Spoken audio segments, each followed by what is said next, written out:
Money politik dan black campaign di Aceh pada pemilu 2024 mendatang masih sangat tinggi. Hal itu terlihat setelah Badan Pengawasan Pemilu Bawaslu Aceh usai melakukan pemetaan politik 2024. Terhadap hal tersebut, Bawaslu terus melakukan pengawasan terhadap tahapan pelaksanaan pemilu dan melakukan patroli kawal hak pilih ke tempat-tempat khusus, seperti lembaga permasyarakatan. Koordinator Divisi Pencegahan dan Partisipasi Masyarakat dan Humas Bawaslu Aceh, Maita Nur mengatakan bahwa saat ini Bawaslu Aceh juga terus mengupdate identifikasi kerawanan yang mungkin terjadi pada pemilu di Aceh. Itu masih di urutan tinggi ya. Tentunya kami terus mengidentifikasi indeks kerawanan yang sudah ada ya. Kemudian pengawasan itu terus kami lakukan. Selain itu patroli kawal hak pilih, kita juga kemarin ke lapas ya.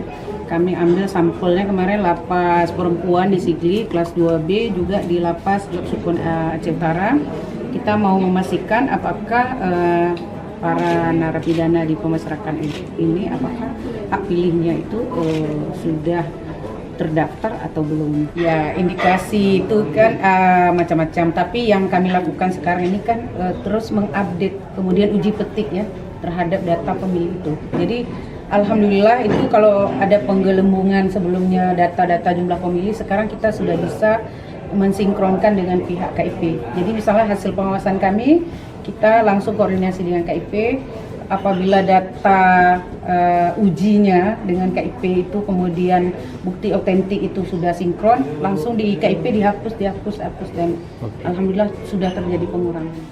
Bawaslu juga berharap agar pelaksanaan pemilu nanti bisa berjalan lancar, serta tidak adanya bentuk intimidasi apapun terhadap masyarakat, agar masyarakat dapat dengan benar-benar memberikan hak suara sesuai pilihan yang diinginkan. Banda Aceh, Tim Liputan melaporkan.